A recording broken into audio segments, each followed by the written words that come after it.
I am honored to have today's guest with us. I've got Scott Bennett, the author of Shell Game, and Scott is an American patriot. He is a U.S. Army Special Operations Officer and a global psychological warfare counterterrorism analyst. Scott, welcome. Jason, it's an honor to be with you. Thank you. Thank you. You've done so much. This Shell Game report that you've written is stunning. And I mean, I only just found out about you earlier this week. And in many ways, Scott, you represent exactly the reason I created Crowdsource the Truth. You are a man of vast military and intelligence experience who I had no knowledge of before members of the crowdsource community started sharing your videos with me. And now I'm pleased to be able to have you with us so we can help get your message out. Can you tell us a little bit, Scott, about Shell Game, what it is, how you discovered it, and what is happening right now? Yeah, and I'm honored to be with you, and I'm honored that your crowdsource people, have shared with you the material. It's always miraculous how these things are unfolding like a slow avalanche. But that's just the way, God sort of unfolds all of this in a synchronistic way, and we always have to be careful with who is out there, who is talking, what they're providing, because there are agents, there are sub-agents, there are contractors, there are informants, there are deep state counterintelligence people. So the best way to really verify people and their honesty and their integrity is to have a community of people that you trust provide you with, listen to this guy, or have you seen this, or have you talked about this? So that's the proper way. Although it takes some time, it's the way to vet people, and we always have to vet people. And to get back to your question, this really, in a single explanation, the Shell Game material, the Shell Game book, which people can go to the website, shellgamewhistleblower.com. All of the materials are up there. There's a Twitter page, there's a YouTube page where the video's at. This originally was produced in 2012, on September 25th, 2012, in fact, when I was still a Army officer, a psychological warfare officer. I had a top secret SCI clearance, and I had debriefed a human intelligence asset named Brad Birkenfeld. And Brad Birkenfeld had been a Swiss banker. He had been in Switzerland. He had brought over 19,000 bank accounts to the Department of Justice in 2007, 2008. And one interesting thing had happened. Edward Snowden was the CIA asset in Switzerland at the time that had been part of the CIA operation to turn Birkenfeld into an espionage asset while he was still a Swiss banker. And there's an interesting confirmation of that in the movie Snowden by Oliver Stone, who, incidentally, I've been in contact with and provided Shell Game to before he made the movie. Wow. One of the things he included in his film was one of the parts that I debriefed him about, which was Brad Birkenfeld was in a bar, and the CIA had tried to get him in a drunk driving situation, and had entrapped him and had got him arrested in Switzerland. And Brad was put into a jail cell, and the CIA came in the next day and flashed their badge and said, we're the CIA. We want blah, blah, blah, blah, blah. So Oliver Stone included that in his film Snowden, and of course he made it look like a Pakistani banker was the culprit. But in actuality, that was Brad Birkenfeld, because Brad told me that story. He told me so many fascinating stories about his whole saga, and it's like a constellation of different stars moving towards a center of mass. Brad Birkenfeld was coming from Switzerland, and he was a Swiss banker, and he had seen terrorist financing. He saw money laundering. He had hundreds of millions of dollars that he was genuinely, trying to bring over to the United States to expose. And he went to the Department of Justice, and he went to the SEC, the Securities and Exchange Commission. He went to the Senate, and finally the Senate gave him a subpoena because he couldn't disclose or divulge anything until he went and got a subpoena. So it was fascinating that no one in the government would give him a subpoena. No one would let him talk. No one would let him open his briefcase of 19,000 bank accounts. And Eric Holder and Lanny Brewer and Loretta Lynch and Hillary Clinton and Barack Obama were all in charge of the government when he was trying to do this. So you ask yourself, wait a minute, why was that? Are you on the American people's side, or are you on your own side, Mr. Obama, Mrs. Clinton, Eric Holder, Lanny Brewer? And I say that I'll expand upon it later because Brad Birkenfeld and Union Bank of Switzerland, when he brought all this over, he finally gets in front of the Senate and he discloses this material. And the next thing you know, they classify everything he said, and then they prosecute him with it. They call him, a IRS, a tax fraud guy or something like that. Now, they threw him in jail for 39 or 40 months. I mean, it's a horrendous story. And he wrote a book, Lucifer's Banker. But that's his trajectory and what happened to him. And a guy named Kevin Downing and Kevin O'Connor at the Department of Justice, and Rudy Giuliani was sort of connected to this too back in 2007, 2008, because he was connected to a financier named Abdullah Aziz, which Brad Birkenfeld had brought as one of the rich terrorist financier guys. And that's what resonated with me, because here's a guy, terrorist financing, that is killing our soldiers by getting money to buy IEDs and bombs and bullets and stuff. And the military should have acted upon his Swiss bank revelations. We could have shut down all of this money, but they didn't. Instead, they shut down Brad Birkenfeld and threw him in prison. And Hillary Clinton, when she was Secretary of State, then made a deal with Union Bank of Switzerland with the Swiss government in 2008, 2009. The financial crash was just about to occur. State Department cables were talking about this, talking about Brad Birkenfeld, talking about, quote, diamonds in the toothpaste. Right. And Brad's clients, Igor Alenikov, who had been targeted by the State Department and the CIA back in the late 70s or 80s, so he may have been a double agent. They were also talking about other clients of Brad's. But it was interesting because I was at the State Department at the time these cables were written. Now, I didn't divulge these cables. They came from Julian Assange and WikiLeaks. Julian Assange, WikiLeaks, had sent Brad Birkenfeld these cables that disclosed the State Department communications from Hillary Clinton involving Eric Holder, Lanny Brewer, who were the Attorney General and the Assistant Attorney General at the Department of Justice, along with Loretta Lynch, along with Timothy Geithner at Treasury, along with the Barack Obama, president, and additionally to a law firm called Covington and Burling. Right. Now, Covington and Burling represented Union Bank of Switzerland. It also represented Saudi Arabia, Qatar, and a variety of Middle Eastern countries. It's a huge law firm. But Eric Holder and Lanny Brewer had were employed by Covington and Burling before they joined the Obama administration, and then they returned to Covington and Burling after they left the government.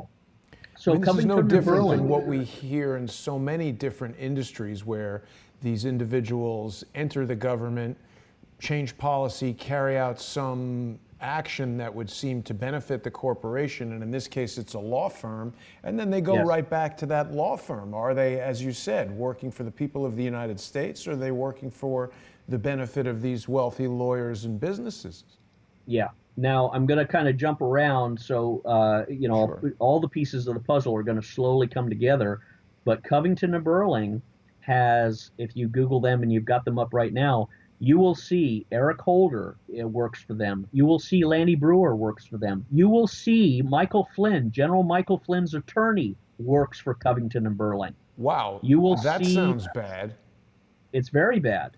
And it should be filed as an amicus brief to the court in Washington to say that Covington and Burling has deceived General Michael Flynn, and therefore his plea deal should be removed because Michael Flynn has been deceived because the law firm representing him is a party to terrorist financing disclosed in State Department cables and specifically disclosed in a U.S. military officer's whistleblowing report entitled Shell Game.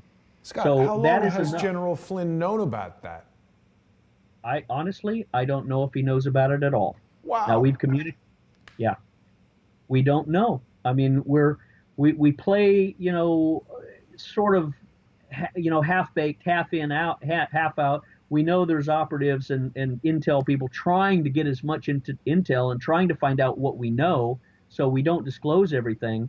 But the bottom line is, everybody who watches your show, Jason, and listens to this should pick up their phone, pick up their email, computer, and file a letter, an email, a phone call to the White House and say, President Trump needs to watch Jason Goodman's show about this material. President Trump needs to act on this intelligence because it explains why he's being undermined at the White House, why he's being betrayed by members of the Department of Justice and the FBI.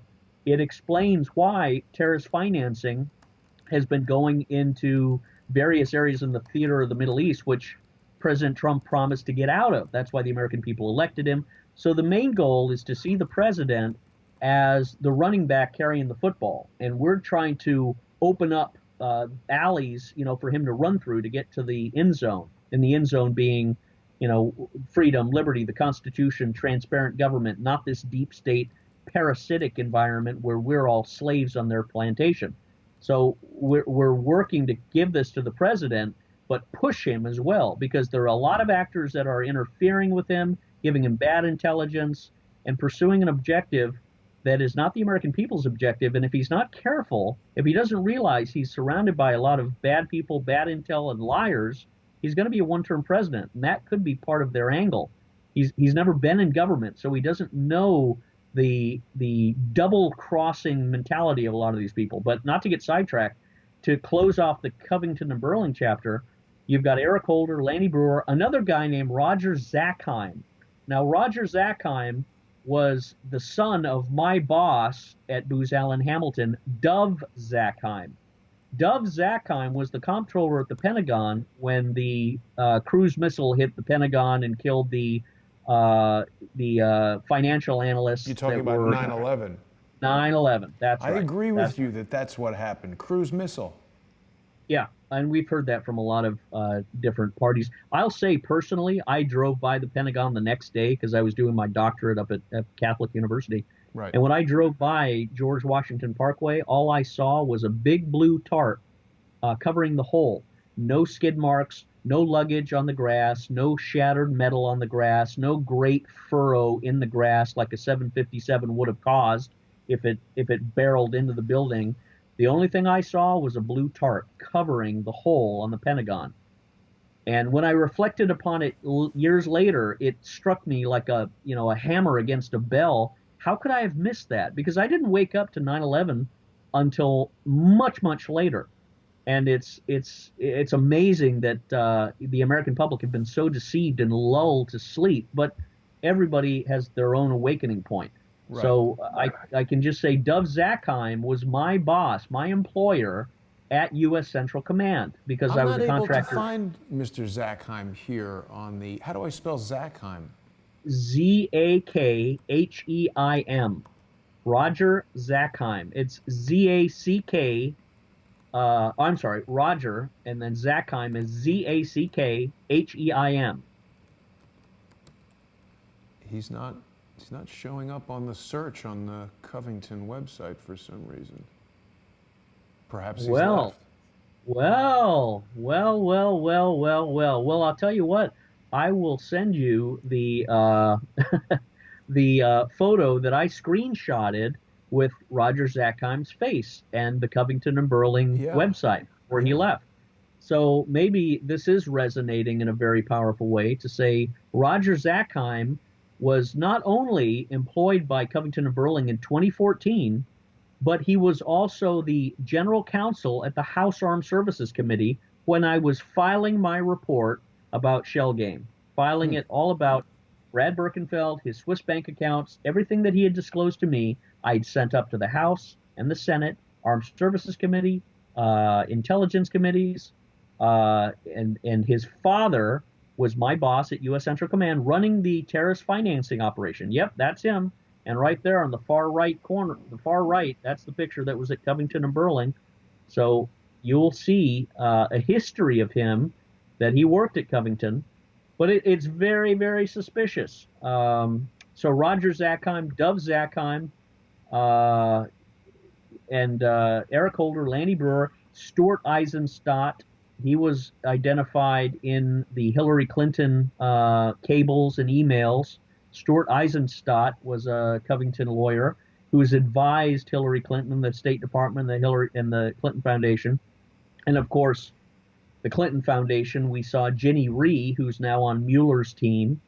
So there's a Covington angle, Stuart Eisenstadt, Roger Zackheim, Eric Holder, Lanny Brewer, and it opens up Loretta Lynch, why they gave Union Bank of Switzerland a slap on the wrist, a 2% fine. No one went to jail, no one was prosecuted, and instead Brad Birkenfeld was sent to prison. And all of this was buried. Nothing was given to the United States military. Now that's where I come in, because I had been in the Bush administration from 2003 to 2008. I then joined Booz Allen Hamilton. I was recruited from Colonel Jeff Jones. He had been the 4th Psychological Operations Commander, one of the most renowned wizards of psychological warfare. He had approached me after I had given a briefing to Donald Rumsfeld and General Dick Myers at the Pentagon. Colonel Jones had contacted me and said, "I'm putting a team together for psychological warfare, public communications, and I want you on it." So I went with him, I met him, and I left the Bush administration and joined Booz Allen Hamilton. And he said, "I'm going to put you into the Army, give you a direct commission, so you learn everything there is to know about what the Army does in psychological warfare, and then I'm going to put you into the State Department as the liaison officer to the State Department, to General Del Daly, who was the General of Joint Special Operations Command, and you're going to be our guy and doing psychological warfare at the State Department Counterterrorism Office. You're going to be at SOCOM at Crystal City. You're going to be at the Pentagon," and that's where I jumped in and immersed myself. And I then later on went to Army training, and I was given a direct commission. And a direct commission is something that's given doctors and lawyers. And I think I was probably the only person that received a direct commission who was not a doctor or a lawyer, but had advanced degrees, and I had, a lot of background in government and in various areas. And I had been given a direct commission. So that's something that threw a lot of people off. How did this guy get into this position? Well, there's very good reasons for it. So I was given a direct commission, and incidentally, everything is verifiable. Everything is documented. So no one can call me a liar or say I've invented anything. Everything is on, and nothing's classified. I don't discuss anything classified, although I know quite a lot. Let me pause you for a second there, Scott, because I'm just looking at this Google Maps here, this Google Earth representation of Booz Allen Hamilton, and I've noticed this before. Booz Allen Hamilton is in an area of the map here of Washington, D.C.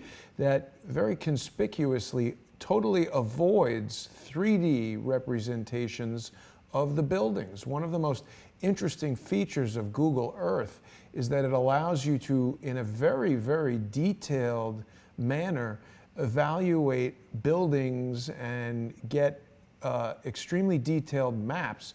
Obviously, there are sensitive areas in Washington, D.C., and we're looking at one of those areas which is completely devoid of 3D buildings. So Booz Allen Hamilton, for people who maybe don't know, is the same company, of course, that Edward Snowden was at. It's, that's what's depicted in the Oliver Stone film that you referenced, where Edward Snowden saw all this incredible spying on U.S. citizens, and he revealed, was it PRISM? Was that what Snowden revealed? Prison and Thin Thread and a variety of other things. Now, Edward Snowden, and I won't go too much into it, but Edward Snowden knew me from our time at Booz Allen Hamilton because he worked in Hawaii, and we worked on, I was psychological warfare, he was more NRO, National Reconnaissance, NSA stuff, but he and I worked with the same people, I'll put it that way, and we knew the same programs and operations. And it sort of enters this Twilight Zone moment because Edward Snowden had also known Brad Birkenfeld. He was the CIA operative that had been part of the tracking of Birkenfeld and getting him into a DUI and Snowden had revealed to Glenn Greenwald when he left the country, that was one of the things that turned him against this whole deep state CIA NSA operation. Now, the other thing that had Because they turned him basically was targeted that guy and got him in that's right. trouble for something that they caused.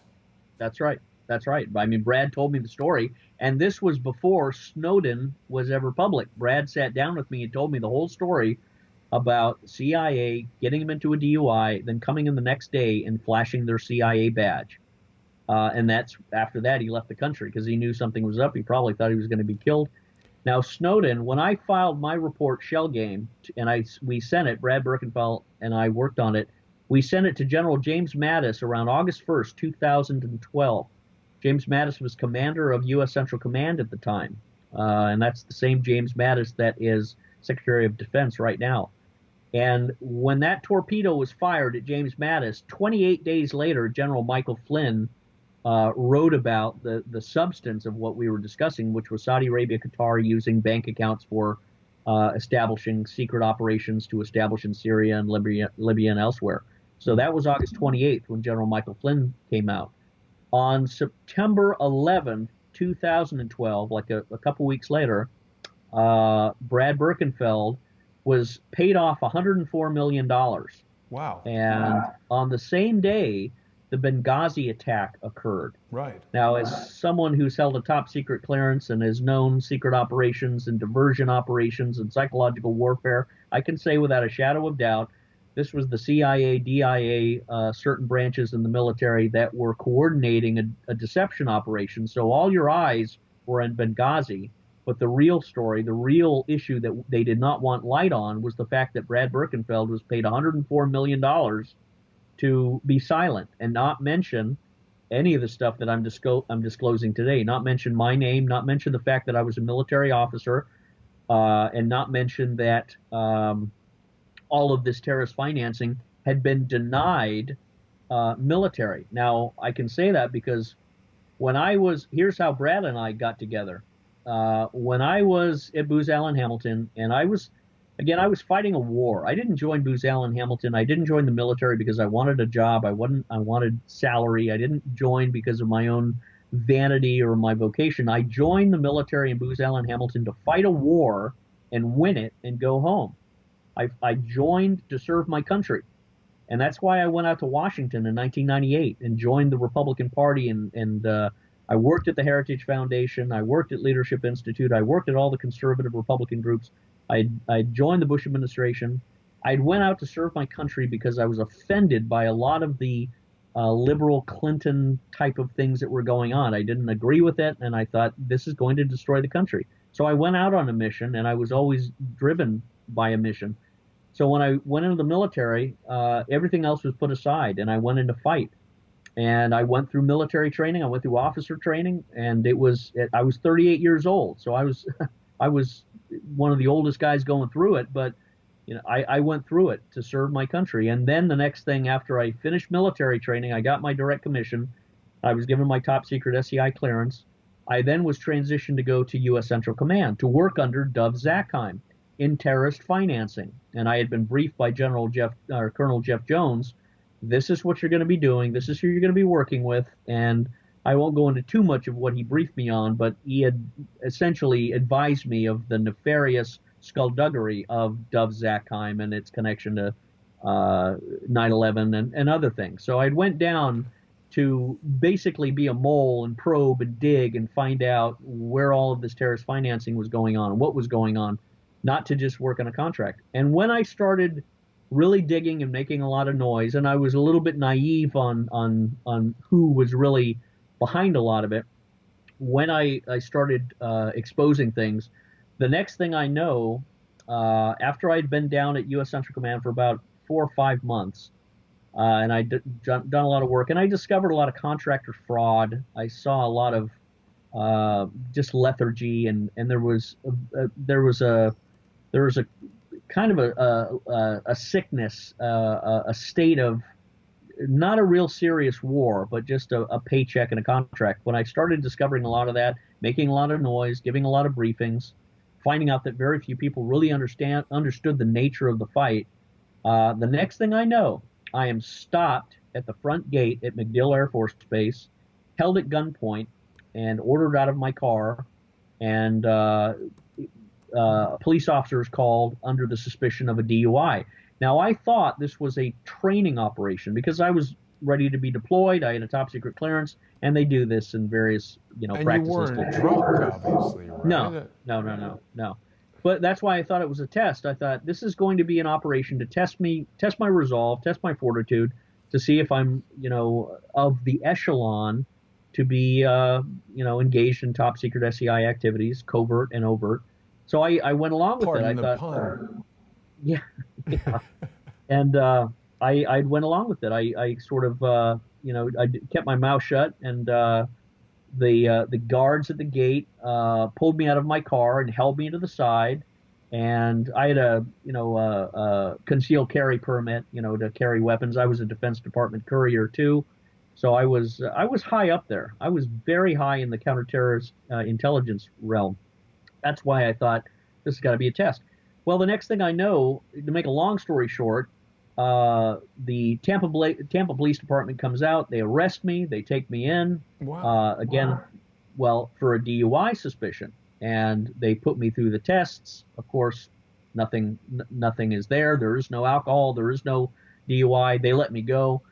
Probably to see. And I thought, is this person morally strong enough to endure interrogation? If you're caught in Iraq or Afghanistan or something like that, are you going to come apart of the seams? Are you going to break? Are you going to be a whimpering little baby and tell them what you have? And if you're that type of person, you're not able to be deployed as an officer, and that's what I was going to do. They were going to deploy me down range. So I thought this was an operation. Well, to make a long story short, it wasn't an operation. It wasn't a test. It was instead an ambush to arrest me, and then use that arrest to go back to Booz Allen Hamilton on base and suspend my clearance because I had been arrested, not prosecuted or judged, but been arrested. Right. And then when they suspend your clearance, then they fire you, and they made up an excuse that, oh, well, your orders haven't been properly done, or your housing wasn't done. And I didn't say anything. I thought, again, this has to be a test. Well, next thing, they suspend my clearance, they kick me off base, they fire me from Tampa, Florida, and they send me back up to Washington, D.C. And I return, and nothing happened for like 9 months. And I had been given an attorney named David Shalala. And David Shalala was Donna Shalala's nephew. Donna Shalala was connected to the Clinton Foundation. Wow. And David Shalala, who I thought, I didn't really know Donna Shalala's connection with, Hillary Clinton. And I knew she was the HHS secretary, and I knew she was connected with the Clinton Foundation. And I knew Clinton Foundation was among many of the other ones that were suspected in terrorist financing, but there's so many. That I didn't put all these pieces together, and probably for my good, because had I put this stuff together and really made a lot of noise, I probably wouldn't be here. They probably would have killed me. But subsequently, I absorbed so much stuff and found so much stuff and reported so much stuff that it just went like a nuclear bomb. It went like a dirty bomb all over the place. So David Shalala is my attorney. And he said, oh, this is just a big snafu. It's going to go away, but don't say a word. Don't make any noise. And again, I'm thinking maybe this is a test. And I go to court, and Judge Virginia Hernandez Covington, connected to the law firm Covington and Burling. Wow. Yeah, you couldn't make this up. Judge Virginia Hernandez Covington is my judge, and they put me in front. And here's what they did. They charged me with 18100-1, making a false statement on a government housing form. Because I was a military officer, I'd filled out a housing form for temporary housing on base, circled 3 buttons saying my orders were being processed, how long I was on active duty. And they said because my orders hadn't arrived yet, and because I was a reservist, when I circled active duty, that was a false statement. And I said, well, wait a minute, I am an active reservist. This is the only button that you circle. This is a military thing. Why am I being even questioned by a Department of Justice, U.S. attorney in Florida about this? Everything was very weird, and it was the first time in the history of the United States subsequently that they charged a military person with making a false statement on a housing form. They charged me with wearing my uniform without authorization. I mean, there's so many lies. They had a guy named Joel Droba, a Colonel Joel Droba, stand up and falsely testify that he was my commanding officer, and he wasn't. It was a different person altogether. All of these things were happening, and they charged me with 100-1, making a false statement, wearing a uniform without authorization, and having weapons on base. Now, I had a gun safe that Booz Allen Hamilton had transported down to base, and it was it hadn't been registered yet on base security or something because I had been in training. But they used this to prosecute me, and David Shalala didn't represent me, didn't put any paperwork up that disclosed who I was. Subsequently, the CIA invented all sorts of lies that I had dressed up as a police officer up at Fort Myer, and it was by Wackenhut, which is a subsidiary of the CIA. Firm. Yeah. So Wackenhut gives a false testimony about me, and again, I'm like a deer in the headlights. I don't know what's going on or why all this is happening, but my oath as an officer and my pride in the military tells me, I'm not going to say anything. So I didn't vocally really defend myself until, again, I thought this would all be appealed, and I could, at some point, if it needed to be, after the military had stepped in and really looked at this, because I was trying to save everybody embarrassment. Mm-hmm. But instead, they had this quick trial. No documents that I had or witnesses that I had were put in front. David Shalala basically sold me under the bus, and next thing you know, I'm put on a bus and I'm sent off. Are we looking at David Shalala? No, that's not him. That's not him. No, it's hard to find. Yeah, convenient, isn't it? And who knows, how this will all be coming out because it's still in the court process. But David Shalala basically sold me under the bus, Donna Shalala's nephew. And next thing I know, I'm sent on a bus in an orange jumpsuit into prison. What? On my way out to California from Florida.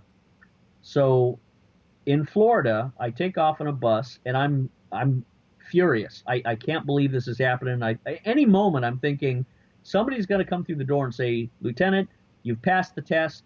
Okay, now you're going to Afghanistan in a top secret area." I honestly thought that was going to happen at any moment. And I'm on a bus going out, and I get to Oklahoma, and the bus turns around in Oklahoma for no reason. I'm supposed to be going to California. It turns around in Oklahoma, and it takes me to Pennsylvania. And I'm furious about that. And I tell them, I'm supposed to be in California. What am I doing here?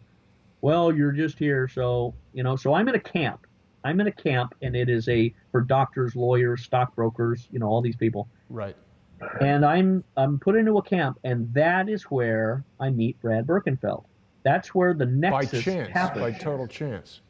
Yeah. White hat, divine appointment, all of the above. So now wait a minute, Scott. So this all happened before you wrote the Shell Game book. Is that right? That's correct. So why did they want to throw you in jail? Because you had uncovered. I lost that part.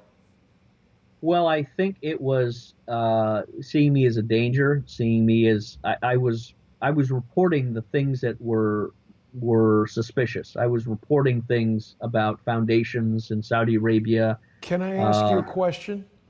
Yeah. In retrospect, is it possible that someone there had come to you in a not so obvious way and maybe asked unassuming questions suggestive of, hey, would you be on board for X, Y, and Z, and then observed your honest answers and said, this guy's not our guy, let's get him the hell out of here?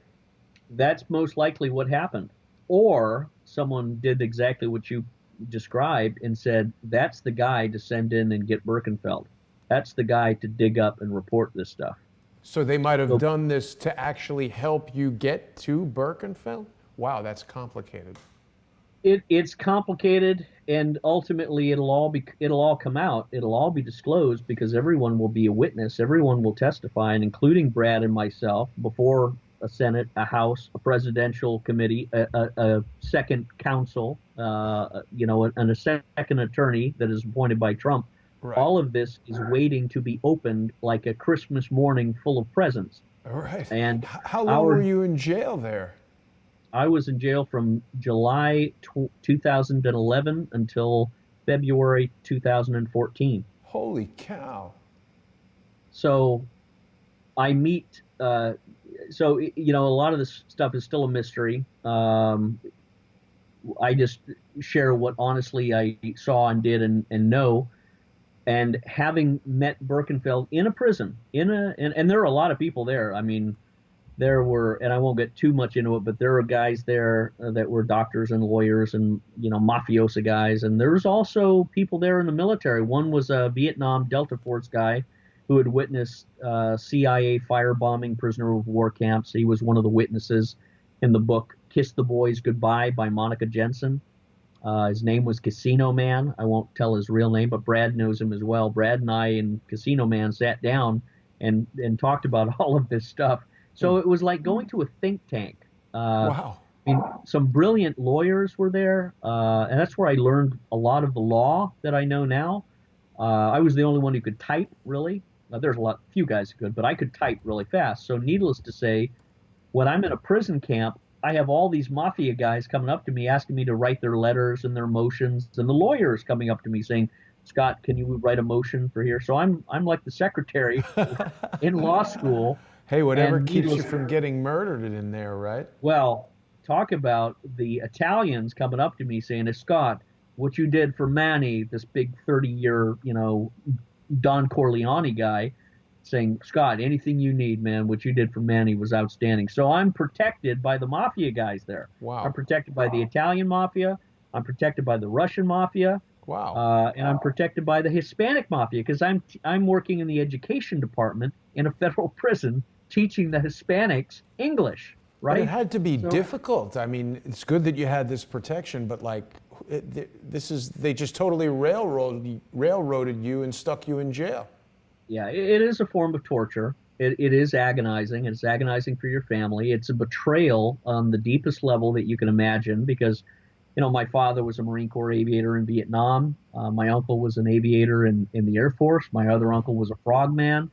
And my other uncles and grandparents date back to World War II and World War I. So Wow. I'd come from a very military family, but a truthful family and a Scottish family. I was born in Scotland, so I had a different sort of a character, I guess. And it was a deep betrayal. It was such an offense. Not at the time. I honestly had thought this has got to be a misunderstanding. There's got to be a blockage in the bureaucracy somewhere. They just need to hear me. They need to see me. They need to know this. Right. So as much as I was pounding on the door, trying to get out, I'm also absorbing the material that Brad Birkenfeld and I start discussing. And it comes to me when I looked up in the sky one time and I saw this big white chemtrail cross against a blue sky. And I thought to myself, at the moment I looked up, I thought, my mission was to find bad guys and their money. Here I am in a federal prison, and I found 19,000 bank accounts with hundreds of millions of dollars going through Saudi Arabia, Qatar, Bahrain, Kuwait, to ISIS, Al-Qaeda, Daesh, figures in Libya, Syria, Iraq. And I didn't discover this in Central Command. I discovered this in prison from the very whistleblower who had the documents in the WikiLeaks. This is my mission. My mission by the military that appointed me and by the American people that entrusted me and that I swore my hand and oath to God to support the Constitution against all enemies, foreign and domestic. This is my mission.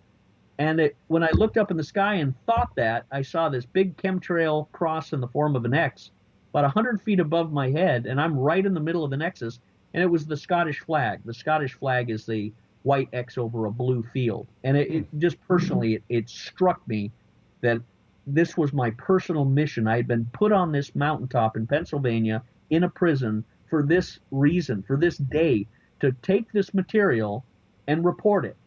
And from that day forward, I took it and I typed on a typewriter for really 2 years, just typed, and that's what Shell Game is. It is typed on a typewriter. I didn't transfer it into font of, Times Roman or turn it into a book. I wanted people to read this like they were in prison, reading this with the scratch typewriter scroll and the faded letters and the documents and the letters and everything that Brad and I had. I wanted them to read it so they knew this wasn't a piece of fiction. This was This was expressed through heart-wrenching agony and sorrow, and it was like Joseph in Pharaoh's prison. And I had released it to the Senate, the House, the military. I sent it to General Mattis. I sent it to Ray Odierno. I sent it to Martin Dempsey. I sent it to General Jeff Jones at U.S. Civil Affairs Psychological Operations Command. I sent it to Bill Nelson. I sent it to Dianne Feinstein. I sent it to all these people, and all of their names are in Shell Game, a whole list of everybody, as well as another book I have called Exhibits. And Exhibits is every letter that went out, including many to Fox News, to Hannity, to O'Reilly, to Greta Van Susteren, to Chris Wallace, to Britt Hume, to all of these people that I hoped and expected would come and do something that would investigate this. And this is 2012. I sent it to Michael Hastings as well. Right. And it was 6 months later, Michael Hastings went under. Now, what's interesting is this was going out between September 25th, 2012, all through 12 up into 13, and in June of 2013, just before that, Snowden went public. Now, Snowden saw my report in November, December, going through the TSSCI, Nipper, and SIPRNet channels, because it was bouncing around Booz Allen Hamilton. I had friends telling me, in cryptic language, we know you're there and things are happening. But my objective was just to keep ramming the drawbridge with that battering ram, just with the truth. And the next thing you know, Snowden leaves the country. Snowden leaves. And he, again, his tie to Brad Birkenfeld is legitimate and is traceable and is there. Julian Assange's connection to Birkenfeld with the WikiLeaks cables that were revealed. And then I came in and sort of completed the puzzle. And it was a divine, weird appointment. And it was then that Bill Nelson wrote a letter to Dianne Feinstein lambasting me and saying, how did this guy get a clearance? Not saying we need to look into this guy's report. We need to look into this military officer's report who has a top secret clearance. Attacking your credibility. That's right. Attacking me, not for doing my duty and providing intelligence, again, that was going to save lives of American kids in uniform, that was going to stop girls from getting their legs blown off as they come out of a helicopter on a rope, which I've seen happen. And all of these things were burned into my brain. And I thought, I have to get this out to brief someone so they can stop this terrorist financing that Brad Birkenfeld has. 19,000 bank accounts that Eric Holder, Lanny Brewer, and Hillary Clinton stopped from getting to the American military. And that's of course, the case of treason. Scott, of course, we've seen in the WikiLeaks email from John Podesta's email release, Hillary Clinton acknowledging that Saudi Arabia and Qatar are arming ISIS. Of course, General Flynn said very publicly, I believe on RT, that he felt that the formation of ISIS was deliberate. So when I heard the video that you made where you're reading the letter that you sent to President Trump's lawyer, Michael Cohen, and other things, people should really watch that video. It's a powerful video, and of course they can find you on YouTube. Let me bring that up. There's so many links I have open here that I want to address. But you filled in so many of the blanks. Your work is connecting so many of these loose dots. It's unbelievable. Well, let me share something else with you too. In June of 2013, Michael Isikoff, besides that letter that went out from Bill Nelson to Dianne Feinstein, which he should be investigated for and charged with treason, because he aided and abetted the continuation of terrorist financing by not acting on any of my intelligence, as well as Congressman Mark DeSaulnier in California and many, many others. But here's the other thing that's interesting that happened. Michael Isikoff of NBC News and Tom Hamburger of the Washington Post came up to prison and interviewed me right after Snowden went public. And they sat down, and for 2 hours, I gave them what I'm giving you here. Here's who I am. Here's what I know. Here's what's happened. You need to investigate this. And the only thing they said to me was, Tom Hamburger said, Mr. Bennett, why do you think the CIA would do this to you? and they never returned any of my documents that I gave them. I made Wow. copies, of course. But that shows you why Michael Isikoff, who wrote the Christopher Steele Right. story later, so he's a CIA asset, Tom Hamburger, that wrote the story about Donald Trump Jr. having access to WikiLeaks before they were published, which was later proven to be false. Tom Hamburger and Michael Isikoff are CIA assets, in my opinion, and I think that should be investigated by Congress as well, because you're not honest journalists. Oh You're my spinning. God, this guy's from Syosset. Yeah. Sorry. So they interviewed me, and this was given to them. I incidentally, right after I interviewed with them, my uncle and aunt and my cousin who live in California, their houses, both of them, in one of the cleanest, wealthiest communities in Northern California, they were both robbed, and their safes were taken. Huh. You know Largely what's also probably because, interesting, Scott? This guy, Michael Isikoff, appears in a movie called Hacker Wars, yeah, which talks a lot about Anonymous and some of the mischievous individuals who like to hack into people's computers. I might have to watch that again and see what Mr. Isikoff is speaking about.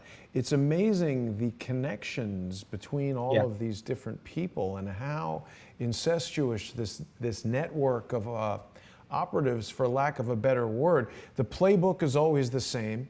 You bring forward honest information that seems like it should be in the interest of the government, who want to protect the people of the United States, prevent foreign interests from gaining power and weapons and the ability to execute terrorist actions around the world and domestically. But yet, when someone like you brings this information forward, you get thrown into jail for a trumped up charge.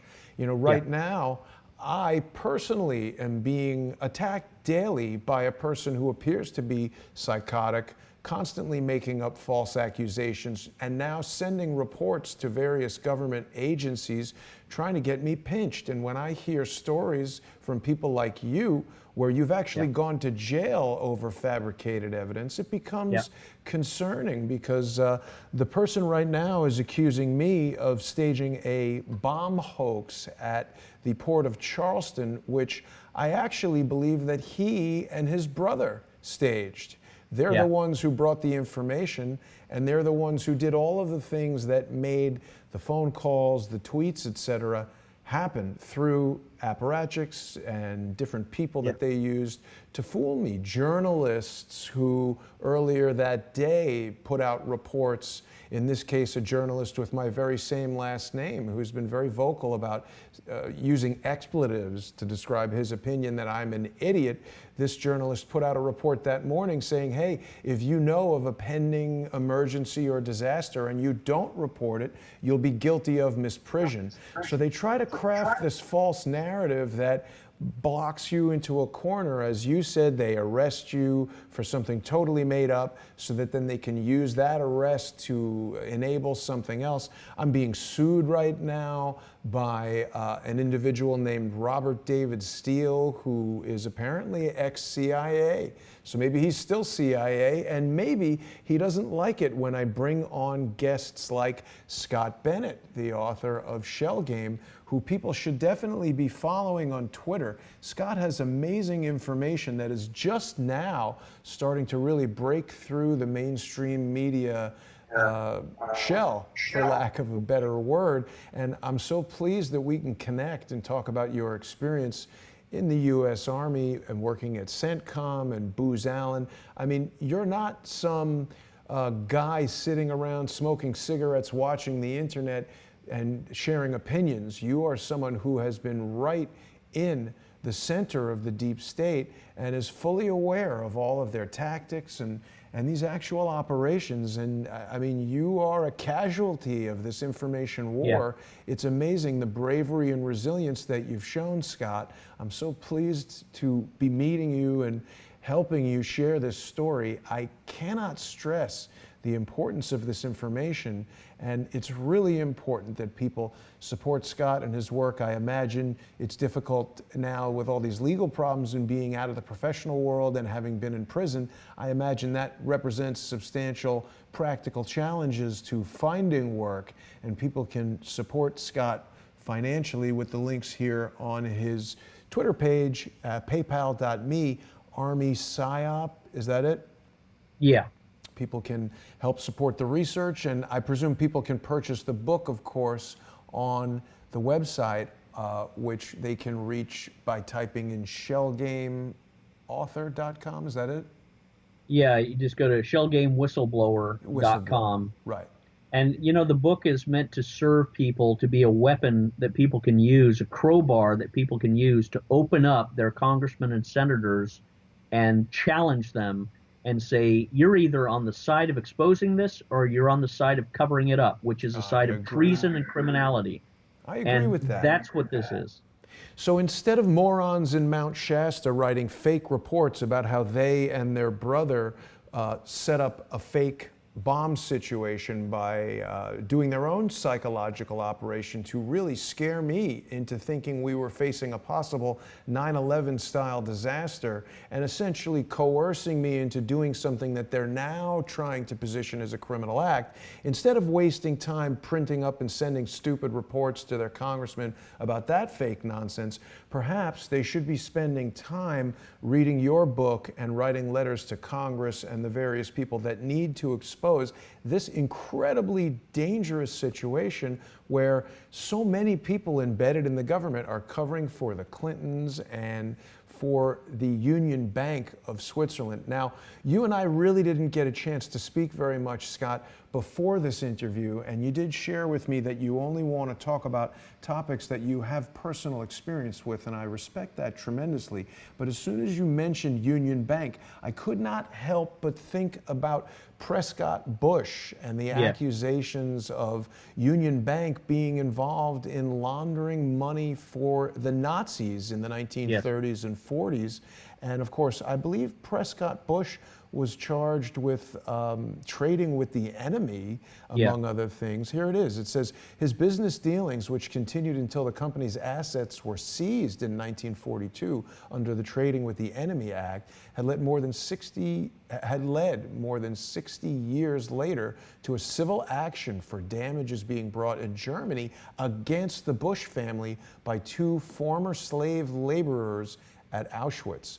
So the Bushes have been up to no good for an extremely long time, as far as I know. Now, I don't personally consider myself a Democrat or a Republican. I just want criminals out of the government. You worked under George W. You've spoken a bit about 9/11. I fully agree with your assessment that a missile could do the damage that hit the Pentagon. I've been told, I'm not an aviator or an aerodynamics expert, but I've been told that a 737, a 757, flying that low to the ground at the speed that that projectile hit is simply impossible. The aerodynamic forces generated by the close proximity of the aircraft to the ground would prevent it from reaching the target and cause it to immediately crash. What do you say about George W. Bush now that you've been woken up to some of the reality about 9/11? It's like being kicked in the stomach by a Clydesdale horse when you discover the whole 9/11 scientific physical impossibility. And the science is all that matters, the science of the aerodynamics of flight. And I was in the Civil Air Patrol and flew, and I know the aerodynamics, and I knew the impossibility of a free fall speed building going down, such as Building 7, as well as the Twin Towers. And I know the impossibility of a plane just vanishing into liquid metal when it crashes into the Pentagon. All of that is nonsense. It's a psychological operation. It's a lie conveniently propagated by the military and the media. And we're waking up to it. When I woke up to it in prison, and that was where I really had the time and the quietness for men that came around me and said, Scott, have you thought about this? Have you looked at that? Have you considered that? And it was like turning on the light, screwing in the light bulbs that had been loosened, that didn't come on, and suddenly they came on. Everything started to electrify, and I thought, my God, this whole thing was a psychological operation. This whole thing was a scam, and I was outraged beyond words. But I had to process it. And there is a trauma that we go through, but it's like, regurgitating or vomiting out all the poison that you've been fed. And you have this enormous cleansing, this catharsis, this moment of reality. And you're mad. And I was especially mad because I had taken an oath. I joined the military to fight a war that was a lie, and that so many young kids have been killed and crippled and traumatized by. And by the grace of God, I had not. But I had discovered this in prison. I discovered the terrorist financing connections, and I saw the military that have been part of this. They're the first ones that should be executed for treason. Every single military person that has worn the uniform, that knows this was a false event, should be shot for treason because they have betrayed the Constitution and the trust of the American people. The American people created a military and a government and a constitution to preserve the domestic tranquility, to provide for the common defense, and to promote the general welfare of man, not to deceive the American public, not to play psychological tricks on the American public, not to create false flag attacks to justify a juggernaut war in the Middle East that is a complete lie. That is why we're on the brink of a civil war. That is why I think perhaps we are in a civil war, and the alternative media is blowing the trumpet to wake people up and say, leaders, stand at your post, stand at a position, use books like Shell Game as jawbones of an ass, and go in charging and slay 1,000 Philistines. Push these people out of government. Don't ask them. Scare the hell out of them.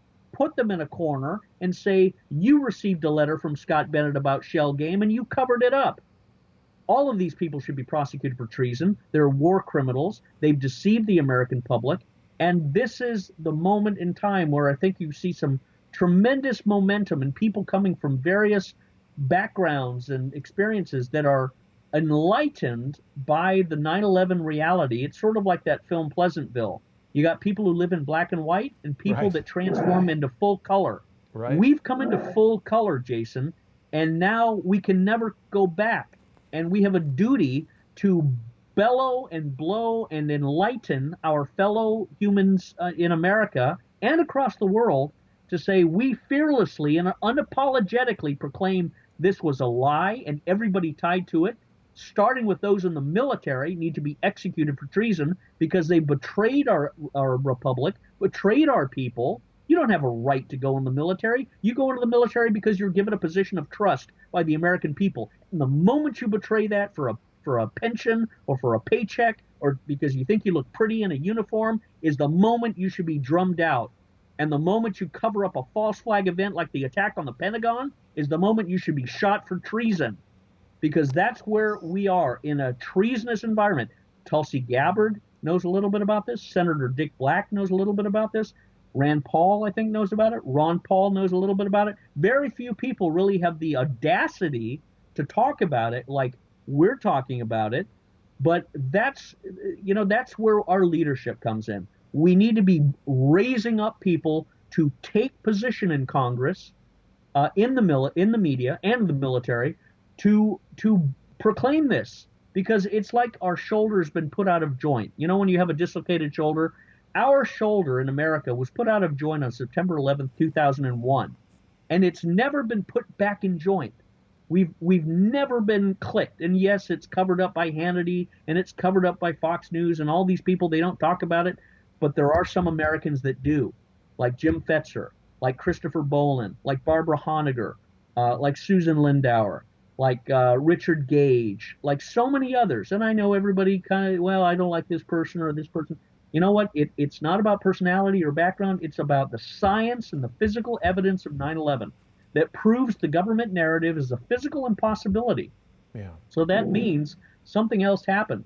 And who else covered it up? And the more we expose that, I think the healthier we as citizens are and the healthier our country is. We have to get this country back on track and expose and expel all of this poison. Because look at what we're doing around the world right now.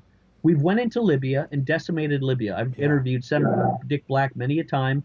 What we did to Libya, and James and Joanne Moriarty, if you've had them on, they are wonderful people. you'd love them if you haven't had them on because they were in Libya. They can tell a hell of a tale. But what we did to Libya, we've sent all of these people up into Europe like a flesh-eating disease, and they have cannibalized and disrupted European life to the point of, I mean, rape and pillage and Brexit. And I yes, just had some a people. guest yesterday who was a former Swedish police officer and we've had Swedish authors and journalists who confirm what you're saying. Scott, I have to tell you, I'm fully on board with what you're expressing here, and I think you're one of the most forthright guests that I've spoken to, and you've got so much information. Just to bring you back to that original question, I presume this answer means you're not as fond of George W. Bush as you were when you were working for him. No, I think he should be tried as a war criminal. I think Yes. George W. Bush and Dick Cheney and Condoleezza Rice and Certainly Donald Robert Rumsfeld. Mueller. Robert Mueller has been involved in covering Robert it. Mueller. You mentioned this Civil Air Patrol, and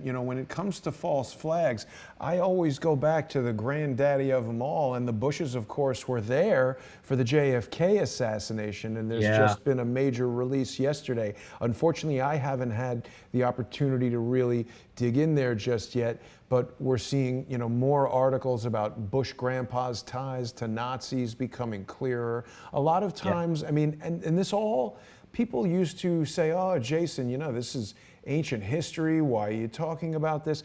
But this all ties into what you're saying. While these people are alive, there are vast resources conspiring to cover the stories and protect them and their families. And their children are often, as you've described, with Donna Shalala's nephew being your lawyer. And, obviously he's a guy who seems to be towing the party line. There seem to be all these familial connections that guard the secrets and prevent people like you and I from coming forward. Now, this very persistent maniac who I've been describing, who keeps coming after me, he just won't let up, and he says the information that I'm bringing forward is doing nothing, and that people shouldn't listen to me, and that people shouldn't send money to crowdsource the truth, and he's trying to do the same sorts of things that they did to you: cost you your job, discredit you, bring false charges against you that can then be used to activate other measures that they can put against you. So it's very important that people recognize these tactics, these strategies, these frankly tired and obvious techniques, which, as you pointed out, through social media, we are able to educate the American public, and that is what they fear. It's not specifically me.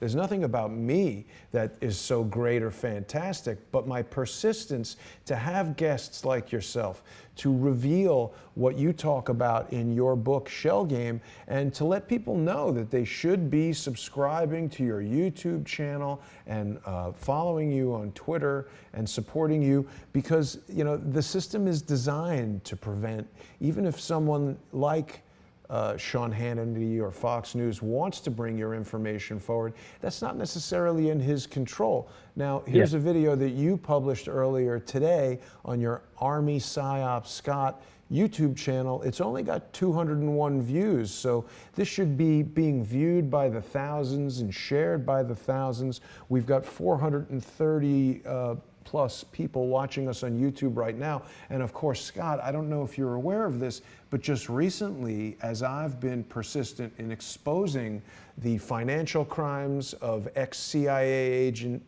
Robert David Steele, he's engaged in charity fraud in New York State and possibly other states. I've been exposing evidence that I feel indicates to me at least that Steemit.com, something that was oddly publicized by Robert David Steele in his amended lawsuit, I believe that Steemit.com is a financial scam in and of itself, a Ponzi scheme that can be used to pay some of these online operatives who are doing the same types of smear campaigns that you describe. And the more someone is effective in getting the word out, if it's not the information that these groups want shared, there are huge resources brought to bear to silence people like you, people like me, and the evidence that I've seen indicates that Steemit.com is playing a role in that, and some of these players are using the exact techniques you describe. They've identified my use of social media to spread information like the information that you're sharing. They've identified that as a threat vector. But it's a threat vector to what? To their criminal activity? And they can massage the details and the facts and write these glossy reports and send them around to Congress.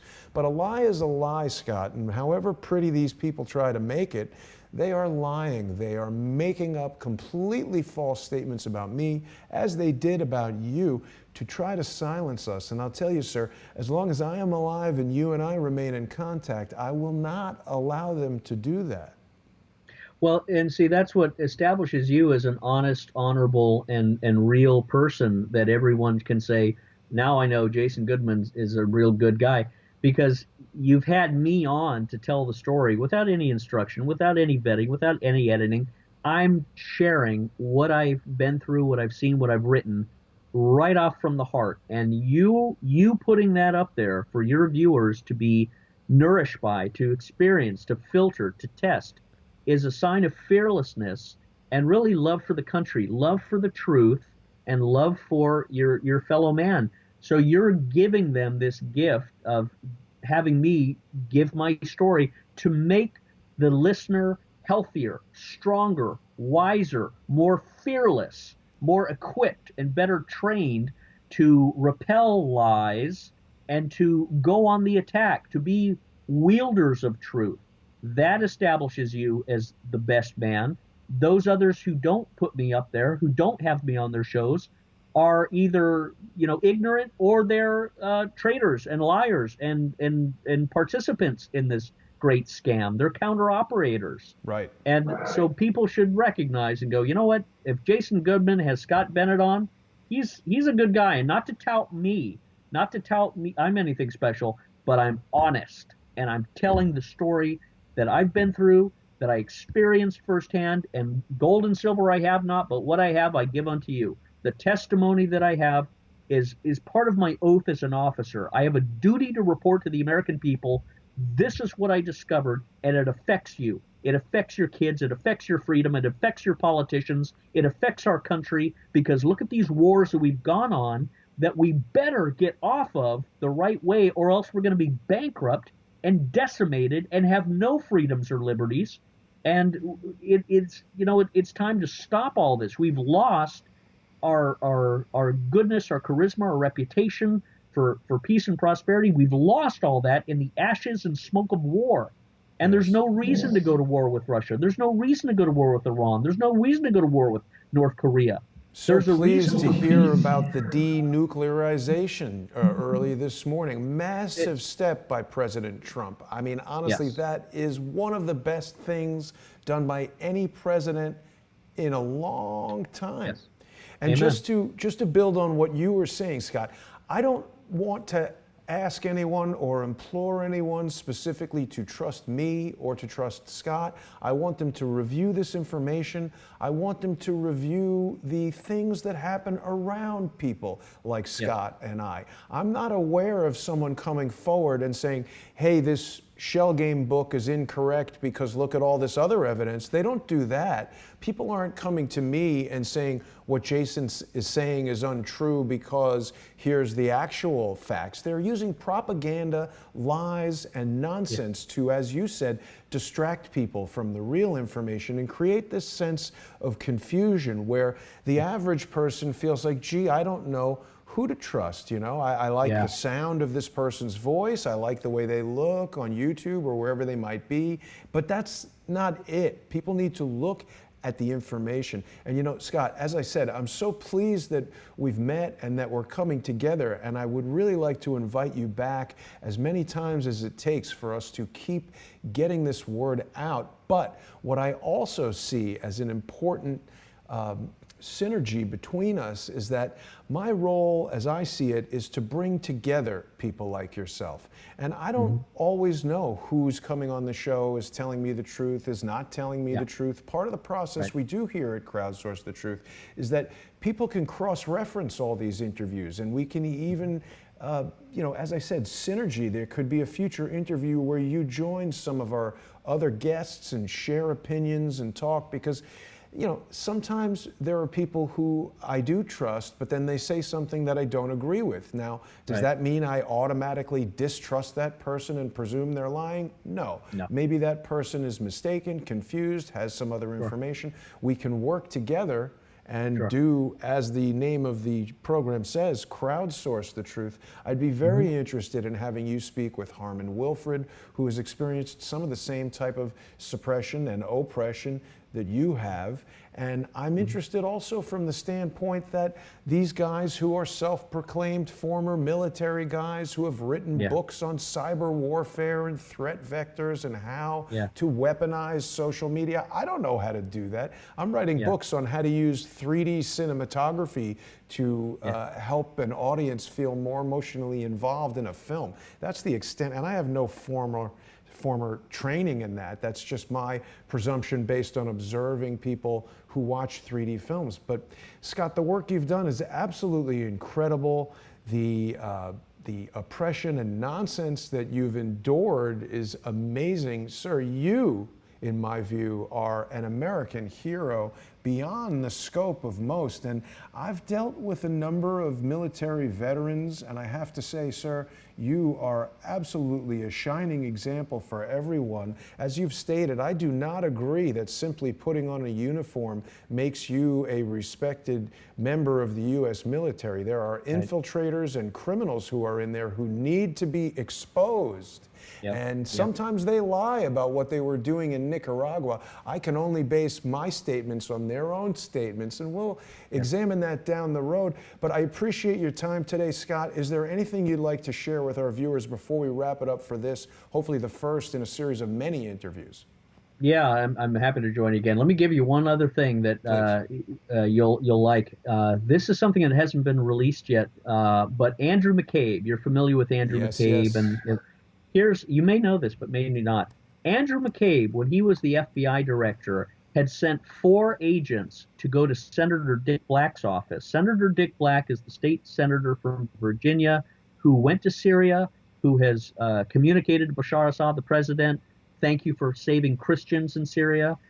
He has briefed Tulsi Gabbard on the futility of the operations there, how Saudi Arabia is really fomenting the unrest. So Senator Dick Black was a thorn in the side of the deep state because he was a voice of truth. He was a lieutenant colonel in the Marine Corps. He was also a JAG officer. I've interviewed him. I knew him in Washington, D.C., face to face, and I've talked to him many times. Here's the thing.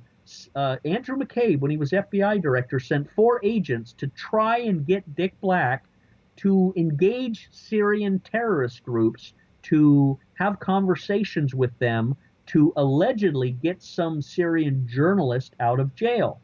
Now, Senator Dick Black could smell a rat. He could feel in his gut something wasn't right.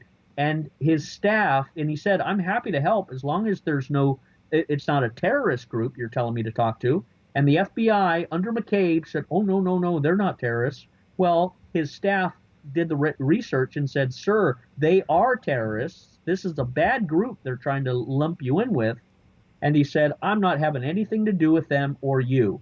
So what you see is Andrew McCabe was trying to entrap Senator Dick Black in conversations with terrorists so that he could leak that to his wife, Jill McCabe, in order to unbalance Senator Dick Black's Senate seat. Jill McCabe was running against Senator Dick Black. Did not know that. There is so much that Andrew McCabe has done that is criminal.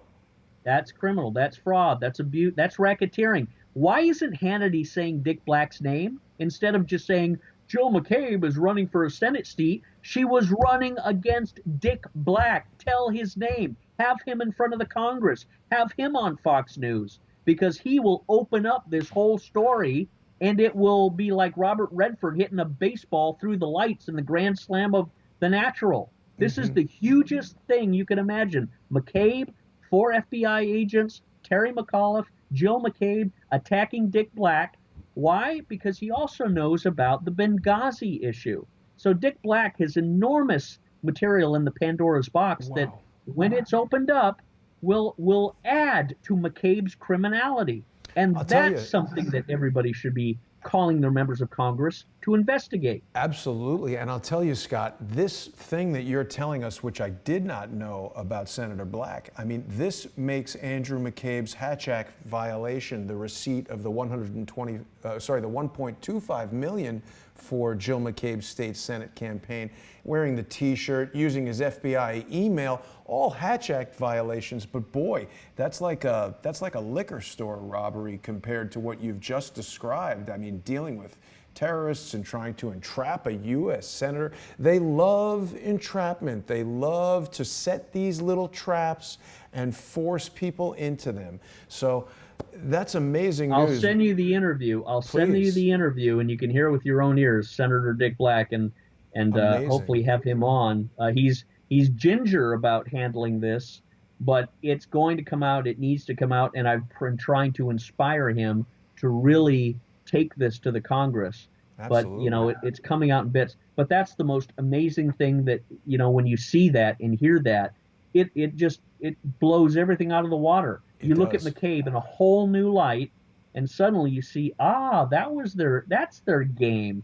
And when you look at what they did to Flynn, 18100-1, making a false statement, Peter Strzok, changed that. You could see they were trying to do that eventually to Dick Black. That's what they did to me. They couldn't charge me with any crime. They could only say, you filled out a housing form wrong, and we're calling that a false statement. Even though nobody in the military has ever been charged for that by a civilian Justice Department, you're going to come in and do that against Bennett? Well, not for long. Wow, that's really, it's shocking news. My guest today, the amazing Scott Bennett, the author of the book Shell Game, a report that reveals intense criminality, really shocking. I mean, we've talked about how what's going on right now is bigger than Watergate. This is absolutely the largest, most powerful, most sophisticated criminal syndicate in the history of humankind. It's stunning, and without brave patriots like Scott, we would not be hearing about this. People should follow Scott on Twitter. He is at Army PSYOP, and of course you can find him on YouTube. He's got a channel called Army PSYOP Scott, where he's got numerous videos, interviews, recordings of himself reading the report and speaking to various important people, sharing this information. I hope that people will subscribe and support Scott's work in an ongoing way. Scott, thank you so much for joining me on this Friday as we go into the weekend. I want to wish you well, and I hope we'll have you back very soon, Scott. Thank you, Jason. It's been an honor. God bless you. And thanks everyone for watching. I'll see you tomorrow.